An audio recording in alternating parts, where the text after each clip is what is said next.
Hey everyone, welcome to the first of 12 videos I'll be releasing for the Speedrunner 028 December Mania.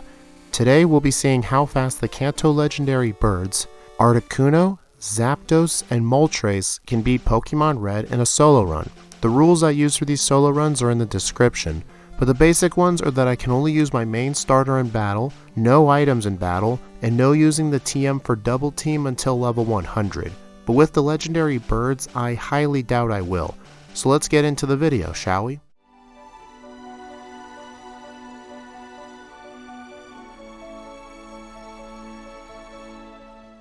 All three of the legendary birds are going to have easy times throughout most of the run. I'll be doing these versus videos a bit differently. Instead of talking about one Pokemon up until Brock, for example, and then go to the next one, I'll alternate between all three Pokemon during the different splits so no one gets left behind for too long. We'll start with Articuno, and as you can see on the moveset, it starts with Ice Beam and Peck. Some very good move choices.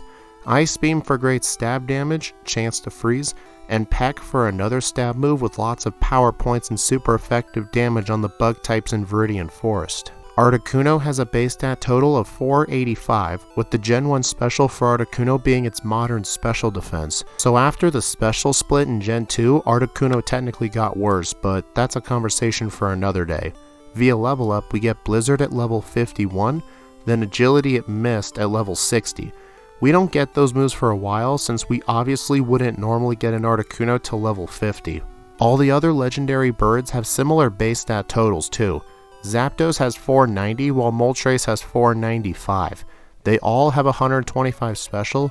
Moltres has the best attack of the three at 100, Articuno has the best defense at 100, and Zapdos has the best speed at 100. If you look at our TM list, the most notable moves we get are Bubble Beam, Water Gun, Ice Beam, Blizzard, Swift, and Sky Attack. The water moves are going to be great for extra coverage, especially against fire and rock types, our main weaknesses with Articuno. With Zapdos, we start with Drill Peck and Thunder Shock. Drill Peck is the best flying type move in the whole game since it is 100% accurate, gets a lot of power points, and it's 80 base power. While there are other better flying moves like Sky Attack needs 2 turns, so Drill Peck will be doing more damage per turn. Zapdos has similar TM moves to Articuno, but instead of water and ice, we get the powerful Thunderbolt from Surge when we beat him. One thing that is kinda unfair about this matchup is that Moltres has the worst starting moveset with Fire Spin and Peck. Fire Spin has 70% accuracy in Gen 1 and 15 base power, but when it does hit, the opponent will be unable to move during the attack, just like you can wrap and bind them. But you can't compare Fire Spin to the likes of Ice Beam and Drill Peck, can you? I didn't think so. Plus, if you look at the movesets, while level 51 Articuno gets Blizzard and Zapdos gets Thunder, do you expect Moltres to get Fire Blast? Nope. Leer. Yeah, Leer. We do get Fire Blast by TM, but this is our only good fire attack move we can learn. So yeah, Moltres is definitely not going to win this race, but let's play this out and get some leaderboard time, shall we? Let's start with the run. Chapter 1, the Brock Split.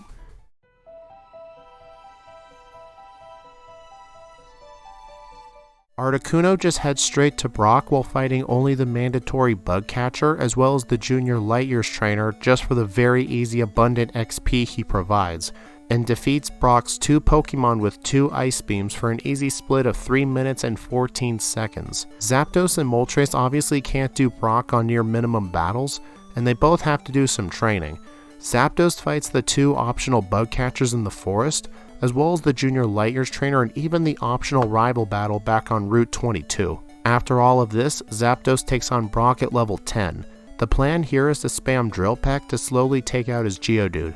Once it goes down, Zapdos levels up to level 11, and I get some extra damage onto his Onix. And after several Drill Pecks, I take down Brock's team and get a Brock split of 6 minutes and 43 seconds. Not as good as Articuno, but for no super effective damage, that's pretty darn good. Moltres looks like it's going to have the worst time of them all due to how bad Fire Spin is, but let's see how it actually goes. Believe it or not, Fire Spin will actually be a benefit. After doing all the same training Zapdos did with the bug catchers, junior trainers, and the optional rival battle, I get back to Brock at level 10 and just use Fire Spin. Fire Spin not only traps the opponent to never be able to attack, Fire Spin also does special damage, and Brock's Pokemon have much lower special, so they take way more damage than you may think. Also, I have 26 speed if you look at the bottom left of the screen. Brock's Onix has 26 speed, so I'll be speed tying it. But luckily after the Geodude, I level up to level 11, so now I'm at 28 speed, so I now outspeed the Onix. And I easily take him out for a Brock split of 6 minutes and 32 seconds. So if I take a look at all of our splits for Brock so far, Articuno's in the lead, but Moltres is in second place by 11 seconds compared to Zapdos. But this is just Brock, so from here on, anything can happen. So now it is time for Chapter 2, the early game.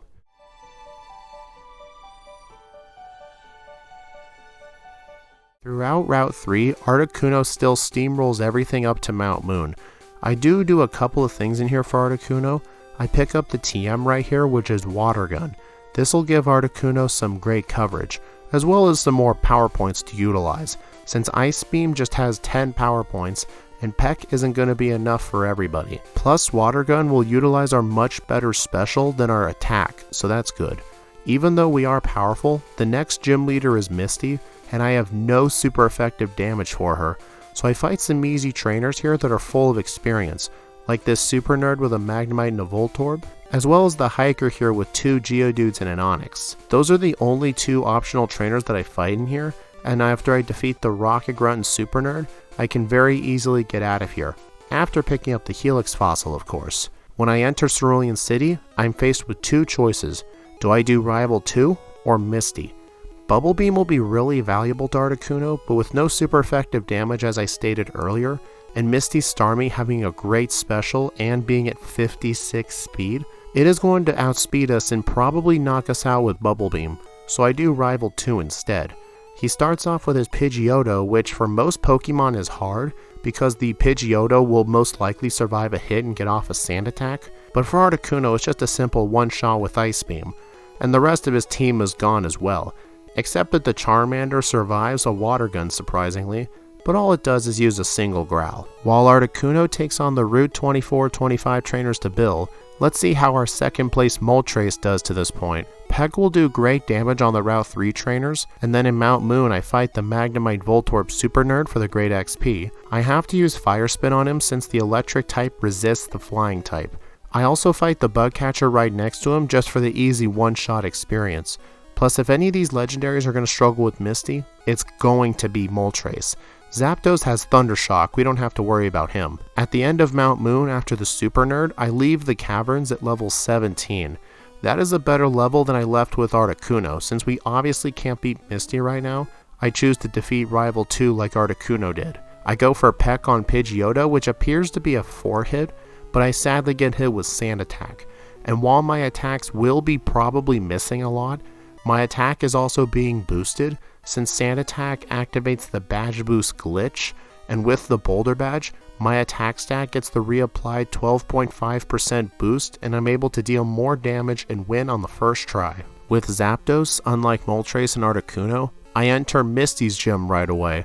I defeat her 2 gym trainers so I can get to level 17 for Misty. With 45 speed, I can outspeed her Staryu, but not the Starmie, but I think this will be fine. When I get to the Starmie, I use 1 Drill Peck and then 2 Thundershocks. Luckily, Misty won't always use her most powerful water-type attacks like Water Gun and Bubble Beam, so I win this fight on the first try. I won't track the Misty split here, since you can fight either Rival 2 or Misty first, so that's just going to mess things up. We'll take a note of the splits when we get to Surge. But first, we still have Rival 2. I go for Thundershock, and thanks to a critical hit, I'm able to one-shot it, so there's no worry about Sand Attack. I just did the damage calculations right now. A non-critical hit would have done 45 to 54 damage, so it was going to be an unfavorable range, so it's a good thing I got that crit. And then everything else after Pidgeotto is easily taken care of. I know all 3 of the birds are steamrolling the game right now, but you just wait until we get to later parts of the run, where all of our contenders are going to see some difficulties. After all 3 of them wrap up the Nugget Bridge trainers, Articuno takes out Misty with a time of 12 minutes and 43 seconds, and then Moltres skips Misty to hold off on her for as long as possible. So let's cover all 3 of them going down to the SS Anne. They all do the same 2 things here. Get the rare candy here guarded by the gentleman with a Growlithe and Ponyta, and then take care of Rival 3. Rival 3 is basically just Rival 2, but with all second stage evolutions, with Pidgeotto, Raticate, Kadabra, and Charmeleon. Not one of the Kanto birds struggled here with this guy, so let's head on over to Articuno where we take on Lieutenant Surge. He has 3 Pokemon in Pokemon Red, with a Voltorb, Pikachu, and a Raichu. Surge does have good AI, so he will prioritize electric type moves against us. But with Ice Beam, his first 2 Pokemon are one-shots, and then on the Raichu, it survives an Ice Beam, and Raichu goes for Thunderbolt to take out half my health. A critical hit would have came close to knocking me out, but luckily it doesn't, and Articuno gets a Surge split of 16 minutes and 38 seconds. Before Zapdos can take on Lieutenant Surge, I wasn't able to catch a Cut user in Mount Moon, but I did have a Spearow, so I can trade it to this girl here in Vermilion City to get a Farfetch'd, who can use both Cut and Fly. And now I can fight Surge. Both my moves, Drill Peck and Thundershock, are resisted by his whole team, and Surge will spam out his electric moves, and I'm only neutral to it due to his good AI. I don't want to get hit too many times, but luckily I'm able to defeat his team with plenty of health left over, and I get a Surge split of 21 minutes and 34 seconds. Finally, we need to take a look at Moltres. After defeating the rival and getting cut, I go to the bottom floor and get the TM for Rest. This is going to be the only Pokemon in today's video I get Rest for. We still need to defeat Misty before we can face Lieutenant Surge, since Misty gives us the ability to use Cut. So this is as late as I can do Misty, so let's get this show on the road. I defeat the Staryu in 1 peck thanks to a critical hit, and then on the Starmie, my first peck also gets a critical hit, which is quite lucky. And then I can take out the Starmie quite easily, no fire spin luck necessary. Now is when I can do Lieutenant Surge. But since it'll take too long to go back to face him, I actually don't go back to Vermilion just yet. I'm actually just going to go towards Rock Tunnel and do the rest of that stuff. So I'm just going to make a split here of 23-26. Even though Articuno is still the top contender in this race, Zapdos is in second place now with a 1 minute and 52 second lead over Moltres. And Moltres didn't even do Surge yet. Our Pokemon are now going in 2 different directions, so this will be interesting to observe as we go into Chapter 3, the mid-game.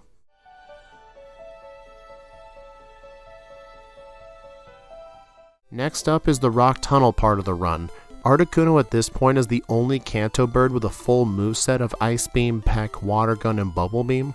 The trainers with the Grass-type Pokemon and the Hikers are pretty easy, so they're not worth covering. So let's skip straight to Celadon City. My rule set for Pokemon Red allows me to use the Pokédoll to skip the Marowak Ghost, so the Rocket Hideout here is not required.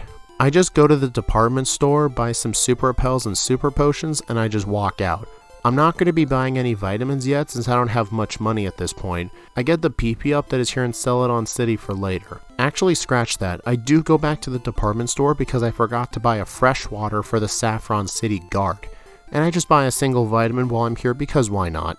And with the shopping done, I get to Pokemon Tower, defeat the rival very easily, and clear the whole Pokemon Tower to get to the Marowak Ghost. But I lose some time since I forgot to buy a Pokédoll, so I had to dig out and come back. Oops. Anyway, I got the Pokeflute at around 25 minutes and 22 seconds. Zapdos back in Rock Tunnel had quite an annoying time against the self-destructing Hiker. The Graveler at the very end took 4 or 5 Drill Pecks to knock out, and could have used Rock Throw for huge damage, or Self-Destruct for even more damage. But I get quite lucky this fight, and leave the battle with only half my HP gone. In Celadon City, where I do my shopping, I remember to buy my Pokédoll for Marowak, but I also buy a second one, since Zapdos will be using Mimic near the end of the run due to my limited moveset. After that, I can get Fly, and complete the Pokemon Tower in quick succession with a Pokeflute time of 29 minutes and 54 seconds. Only 5 minutes behind Articuno is honestly really good for Zapdos, but we'll have to see how Moltres will do here, see if it finds a way to make something hard, which it probably will. Just like Zapdos, I also struggled with the Hiker, but the easy way out is just to spam Fire Spin to lock the Geodude and Graveler from attacking with their 4 times effective Rock Throw. But I unfortunately ran out of Fire Spins on Graveler, but luckily it wasn't able to do too much damage to me since it didn't use Rock Throw, and a few pecks finish it off. In Celadon City, I get the hidden PP up, and I go into the Rocket Hideout just to get the rare candy here. Even though this cost me around 35 seconds to get, the final level it'll give me at the end will be worth the time investment, since it would normally take more than 35 seconds on grinding on trainers to get one level. Then in the department store, I get 2 Pokédolls like Zapdos, and my vitamin of the day is calcium, just for the extra special damage. After I get Fly, I cannot use it yet since I did not defeat Surge, so I have to bike through Saffron City down to Vermilion, easily take care of Surge way too overleveled, but despite that, you can actually see why I delayed Surge. On Surge's Pikachu, I miss a Fire Spin, and then Pikachu uses Thunder Wave, cutting my speed by 75%. Then on Raichu, it hits me with a critical hit Thunderbolt, and I get my first reset this whole video. I mean, I honestly expected it to be on Moltres, so yeah. On the second attempt, I get to Raichu without paralysis, but I missed way too many Fire Spins, and Surge ended up using an X speed, so it was able to outspeed me at the last minute and I get a second reset. Alright, luckily third tries the charm, and I finally beat him. Before doing Pokemon Tower, I get the TM for Swift, so I can finally get my third move. Even though it's only 60 base power and doesn't get Stab, Peck after Stab is only 52 power, so unless it's super effective, Swift will be my go-to move. Unfortunately on the Rival 4 fight, even though I did win the fight, I was left in red bar thanks to Execute putting me to sleep and spamming Barrage for like 12 something turns, and then I get to the Gyarados. It misses a Hydro Pump, and then that's when the second one hit. It left Moltres at 8 hit points left, so that was way too close for comfort. If you struggle with Rival 4 of all people, you know things are going to get rough. But once I finish the rest of the tower quite easily, I get a Pokeflute split of 37 minutes and 13 seconds. So to talk about the splits so far, Articuno's lead is only 5 minutes faster than Zapdos, but Zapdos is 7 minutes 20 seconds faster than Moltres, and those resets on Surge definitely did not help at all. The next part of the run we'll be going over are the highest number of different strategies, since on the next chapter, we have to defeat Erica, Koga, Rival 5, Sabrina, and Blaine. This is the chapter I like to call Chapter 4, The Boss Rush.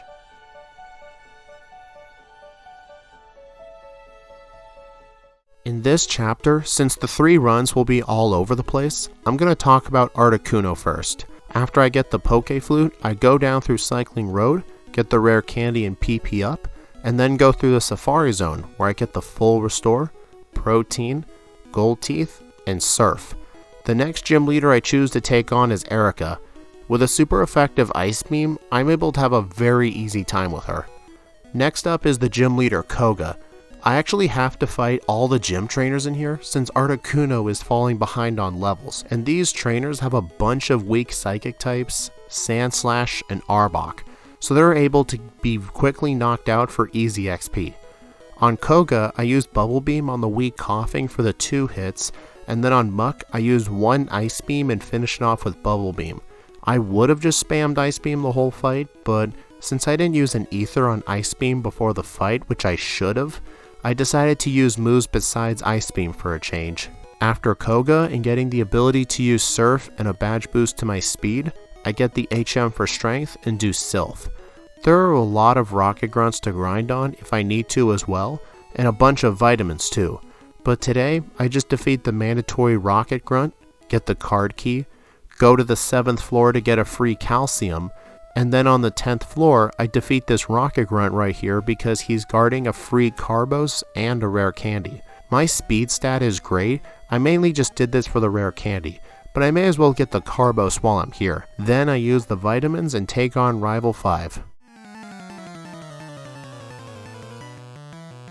He starts with Pidgeot, and Ice Beam luckily still one-shots it at level 35. The Execute goes down too, And the Gyarados lives on a sliver of red health despite a critical hit, but luckily it only goes for one bite. Then on Alakazam, it delivers a massive blow to Articuno, putting me very close to fainting. Will this be my first reset? I get to the Charizard, and luckily in Generation 1, Fire is not resisted to Ice, so I do super effective damage to Charizard, and Ice Beam takes it out. After Rival 5, I get the Lapras for Surf and Strength later, defeat Giovanni very easily, and now I can fight Sabrina. I forgot to heal my power points for Ice Beam, so I have to rely on Swift to take out her whole team. The Venomoth though, since it is weak to flying moves, I use Peck for the first time in honestly quite a while, and despite lacking my strongest move, I still beat Sabrina nicely.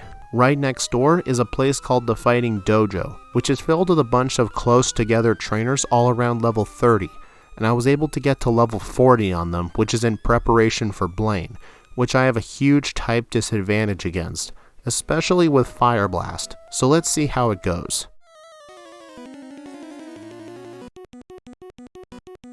Like I said earlier, in Generation 1 Fire is neutral to Ice, so Ice Beam is actually better than Bubble Beam, since a super effective Bubble Beam has an effective power of 130, and Ice Beam with Stab is 142, so that is my best move. But during the fight, I do blindly use Bubble Beam, but a 12 power difference really shouldn't make too much of a difference if it wasn't going to be a one hit anyway. Besides, the only fire type moves I get hit with is a Fire Spin and Ember, so luckily no Fire Blast, and I live in the fight in red health, and I defeat Blaine with 0 resets and get a Blaine split of 40 minutes and 37 seconds. Very good. But we still have Zapdos and Moltres, so let's skip all the clutter in between and just show off the battles. With Zapdos, I go through Cycling Road in the Safari Zone just like Articuno did, and the first major fight I do is Erica. Drill Peck, like Ice Beam, makes everything a very easy one-shot sweep. The next major fight for Zapdos is Koga. Thunderbolt gives us a very easy time, and luckily no self-destruct from Wheezing this time. And then after the Gold Teeth and Strength, I'm pretty much copying Articuno at this point, and doing Silph-Co. I get the card key like before, as well as go to the 9th floor to the heal bed to restore my power points. I really should have used the Pokemon Center instead, but oh well. I also go to the floor above, the 10th floor, and get a rare candy in Carbos too. Articuno had a tough time with Rival 5, but will Zapdos have a tough time too? The Pidgeot is a one-shot with Thunderbolt, Execute is a one-shot with Drill Peck, Gyarados serves us no issues obviously, and Drill Peck is a great physical move to take out Alakazam, and Thunderbolt one-shots the Charizard. So yeah, I just one-shot Rival 5 with Zapdos. Honestly, feels great. Giovanni though is going to be quite hard. He is immune to electric moves for the most part, and they all resist Drill Peck. I saved before, and slowly but surely, due to Zapdos' great stats, the effective 120 base power Drill Peck thanks to Stab, I'm able to defeat Giovanni without any major hits. I was mostly worried about Nidoqueen's Body Slam, and Body Slam is one of the few moves that can paralyze me, so that's why I was worried. After Giovanni is done and over with, I can go to Sabrina's gym, completely destroy her whole team with Drill Peck, and then I can make the long trip to Cinnabar Island and take on Blaine. Thunderbolt is enough for his team. I'm a much lower level than Articuno was at this point, since Articuno had to do the Black Belt training while Zapdos didn't. And like Articuno, after Blaine, I'm left in very low health thanks to the Arcanine using Takedown. I'm just lucky he hadn't used Fire Blast yet in this video. This move will be devastating to any Pokemon hit by it. Anyway, Zapdos defeats Blaine with a split of 42 minutes and 18 seconds. Now let's see how Moltres gets to Blaine, where it can get its best fire move, Fire Blast. Even though I'm obviously going through Cycling Road like the others did, I actually fight all of the bikers since Moltres is obviously the worst of the three. Right now, its time is longer than it took for Articuno to beat Blaine, so you know things are going to get messy. Once the Cycling Road is finished and I finish going through the Safari Zone, I go back to Celadon City, defeat Erica real quick, and then I do Koga. I actually fought trainers a certain way so I can get to level 40, the minimum level I need for Koga. On this fight, I just spam Fire Spin and hope for the best. I do get hit with a Toxic on Wheezing sadly, and this causes Moltres another reset. On the second attempt, after using the Pokemon Center since I was out of potions, I'm able to defeat Koga relatively easier than last time. The next destination for the Moltres is the only one I can do right now since I have no Surf user to go to Blaine. I go to Silphco and fight Rival 5. You may notice I have Toxic on my moveset. We'll be relying on the OP strat of Toxic with Fire Spin for massive damage. You can see the first example of it on Gyarados, since I cannot afford to get hit with a Hydro Pump, and I get another reset on the fight. But after I get a few more resets due to the Gyarados, with 9 resets in the run so far total, I'm finally able to defeat Rival 5 and finish Silph. Before I leave Silph, I get the 10th floor Rare Candy, 7th floor Calcium, and then I dig out, get Mimic from Copycat just like I do with Zapdos, which I probably forgot to mention, quickly do the Fighting Dojo, defeat all of Sabrina's trainers, black out on one of the trainers due to bad confusion luck, and then defeat Sabrina pretty easily. The last gym leader to take on for this section of the game is Blaine. I surf down to Cinnabar Island, get the secret key and both rare candies, dig out, defeat every gym trainer in Blaine's gym, which, trust me, this training is all 100% needed, mostly for Lorelei and Lance in the Elite Four. For Blaine though, when the training is done and over with, I use Swift on the Growlithe, Ponyta, and Rapidash. On Arcanine, due to its higher bulk, I use Toxic and then try the Fire Spin strat to take it out. And slowly but surely, I get a Blaine split of 1 hour, 10 minutes, and 17 seconds. Yeah, these results are definitely all over the place. This is a 2-man race at this point between Articuno and Zapdos. I mean, Articuno's still in the lead, but only by a minute 41. This is definitely going to go either way at the league. And Moltres is just in a tier all of its own, which is not a good thing. So anyone who voted Moltres would win in my YouTube poll, I just don't know what to tell you. Now, we're on to Chapter 5, the late game.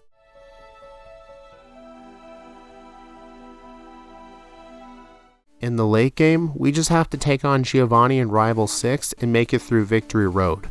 Let's see how Articuno handles both of them. In Giovanni's gym, I only take on the mandatory Cool Trainer with the single Rhyhorn, and the Black Belt with 2 Machokes and a Machop. And now, it is time for Giovanni. With a super effective move like Ice Beam for his whole team, he didn't really stand a chance from the beginning. Let's see if Rival 6 will actually be a challenge for our Ice Bird. Before the fight, I used the TM for Blizzard and taught it in the place of Bubble Beam since it won't be needed anymore. On Pidgeot, 1 Ice Beam is enough, and my last one is used on Rhyhorn. The Execute goes down to 1 Blizzard, and then unfortunately on the Gyarados, I missed 2 Blizzards in a row, and when I finally land one, I get a critical hit, leave it on a sliver of HP, and Gyarados attacks me and Articuno's left on 5 hit points. Please don't let this be my first reset, oh please. When I knock out his Gyarados, the next Pokemon that follows is his Alakazam. Unfortunately, it outspeeds me, and this thing goes for Psychic, giving Articuno its first reset. Man, you know Blizzard's 90% accurate in this game, right? Surely didn't feel like it. 2 resets later, I make it back to Gyarados with enough PP to actually knock out his team this time. Sadly, this attempt will still go down in vain, since I get to his final Charizard, go for Ice Beam, leave it at a sliver of health, and get hit with a massive Flamethrower. 1 more hit should take care of it. But if you look at my speed stat, I'm actually speed tied with the Charizard, so it outspeeds, defeats me with Flamethrower, and I get another loss. Man, Articuno is losing ground to Zapdos right now. I wonder how he's faring right now, let's see. After defeating Blaine, I fly on over to Saffron City, get the TM for Mimic, teach it right away, so Zapdos finally has a 4th move, and this move will be more useful on Giovanni. So let's see how Giovanni goes. I defeat his first Rhyhorn with Drill Peck slowly but surely, and then on the Dugtrio, I mimic the move Dig, so I now have a super effective move for Giovanni's whole team, and I defeat him quite easily after that. However, will Zapdos struggle with Rival 6 like Articuno did? But here's the thing, with the exception of Rhyhorn, I have great damage for everything on his team. Thunderbolt for Pidgeot, Gyarados, and Charizard, and Drill Peck for Execute and Alakazam. So Zapdos defeats Rival 6. In Victory Road, I get the rare candy, defeat a couple of trainers here, like the Black Belt here with Machoke, this Tamer with a Golduck, and this cool trainer by the exit right here, who has a Cloyster, Exeggutor, and Arcanine. Fun fact, this guy in here gives out over 5,500 XP points. I figured this out during Vanman's itemless race in red and blue. The last trainer I take on is this cool trainer who has a Chansey on her team, which gives out the highest XP yield in the whole game, and I exit Victory Road and enter the league with a time of 50 minutes and 10 seconds. Let's get back to Articuno now. After the third reset, I use a rare candy, so when I level up on Charizard, my speed is now 121, so I outspeed it now, and then I one-shot it with Blizzard. That was definitely rough for Articuno. I should have made sure I outsped the Charizard first, but at the time, I couldn't recall the exact speed the Charizard had, but oh well. I enter Victory Road, get the rare candy, skip all the trainers except the one at the end with the entire Bellsprout line since I have high super effective damage on all of them. I also defeat the Black Belt with the Machokes again since I needed just a small amount of XP. I then exited Victory Road and entered the league with a time of 48 minutes and 29 seconds. So despite those resets, Articuno is still around a minute 30 faster than Zapdos, but that can easily change. But before we worry about that, we still have our contender for last place, Moltres. When I arrive in Giovanni's gym, since Moltres needs a pretty high level for the league, I defeat every one of his gym trainers and then take on Giovanni himself. I still haven't taught Fire Blast yet since I need all 4 moves I currently have still. The main plan for Giovanni is to mimic Dig off of Dugtrio like I did with Zapdos, but on the first attempt I forgot to teach Mimic, so give me a second. When I actually remember to teach it as well as Fire Blast, since I realized I didn't need Peck anymore and was just being dumb, I used Dig on Nidoqueen, but it sadly lives in red health, uses Body Slam, and I get paralyzed. I'm still able to win this attempt, so let's quickly go over Rival 6 and then we can talk about the Elite Four. On Pidgeot, I used Fire Blast to knock it out in one hit, as well as the Rhyhorn surprisingly, Execute not surprisingly, Gyarados I need to do the Toxic Fire Spin strat, and I get unlucky with my Fire Spins and get hit with a critical hit Hydro Pump, which I somehow survive, but it doesn't matter, my health is too low for the Alakazam who swiftly ends the battle.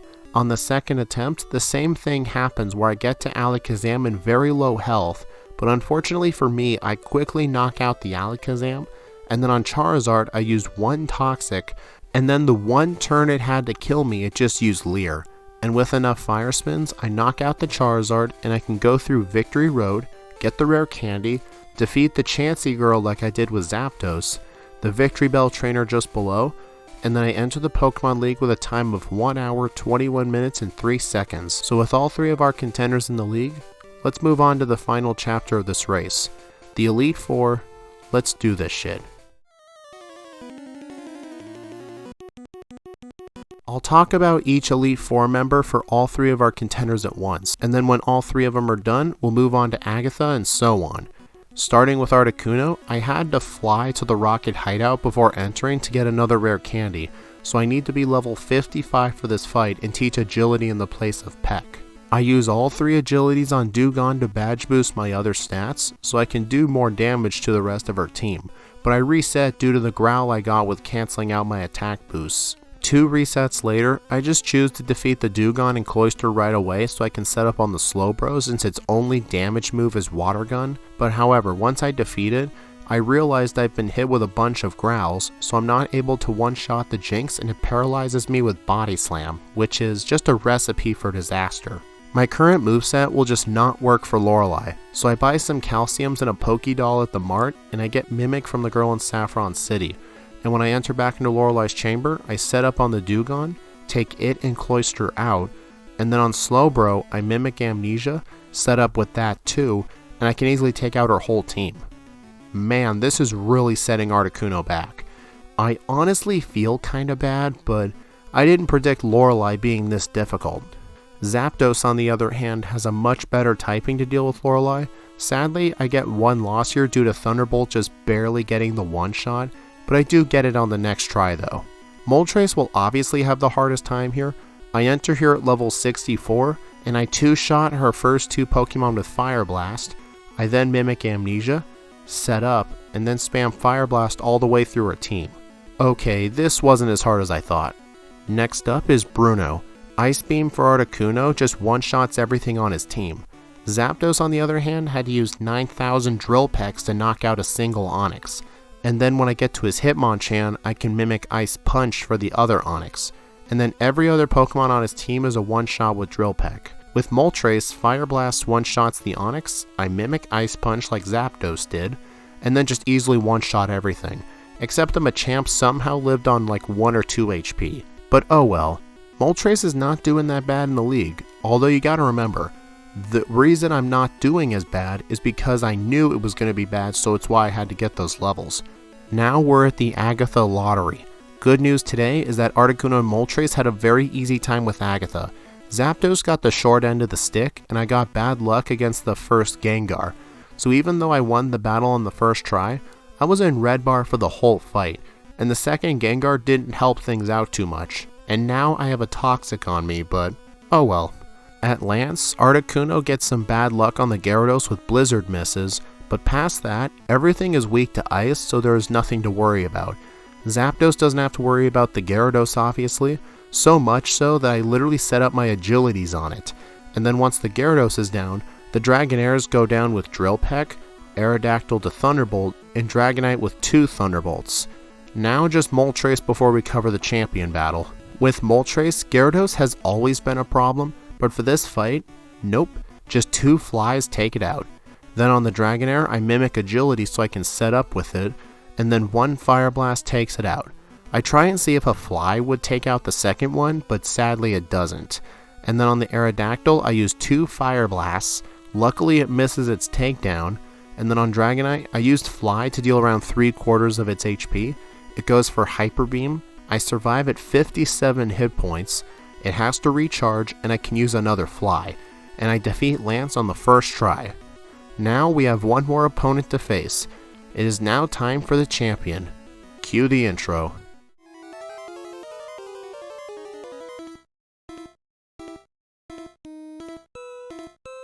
First up is Pidgeot. Since I can easily defeat it in one hit, I use this opportunity to set up all 3 agilities, and then I go on a murder spree. Nothing can stand the wrath of Articuno's Ice Beam, and Blizzard, and with revenge paid back to the Gyarados and Charizard for causing me pain back at Rival 6, I defeat the champion and Articuno gets a final time of 57 minutes and 31 seconds, with 6 resets at level 59, and a game time at the Hall of Fame of 2:39. For Zapdos, I use this opportunity on Pidgeot as well to set up my 3 agilities before using Thunderbolt to take it out. I then Drill Peck the Alakazam, and then on Rhydon, I mimic Horn Drill since this thing would take so many Drill Pecks. And once the Rhydon is out, I take out the Exeggutor, Gyarados, and Charizard for a final time of 56:19. I forgot to pause the timer. At level 59 with only 1 reset, and a game time at the Hall of Fame of 2:46. Let's see how Moltres does at the final fight before we discuss the results. For Pidgeot, I don't have agility since I have no room on my moveset for it, so 1 Fire Blast is enough for the knockout. And then on Alakazam, I use 1 Fly for the knockout, and then I mimic Horn Drill off of the Rhydon, although I don't kill it with Horn Drill, I use Fire Blast, as well as the Exeggutor. Now for the Gyarados. I need all the Horn Drills I can get for Gyarados since obviously I don't want to do the Fire Spin strat on it. So the plan is, I can only survive 1 Hydro Pump, but I can't survive 2. So I have to hope to land a Horn Drill before it knocks me out.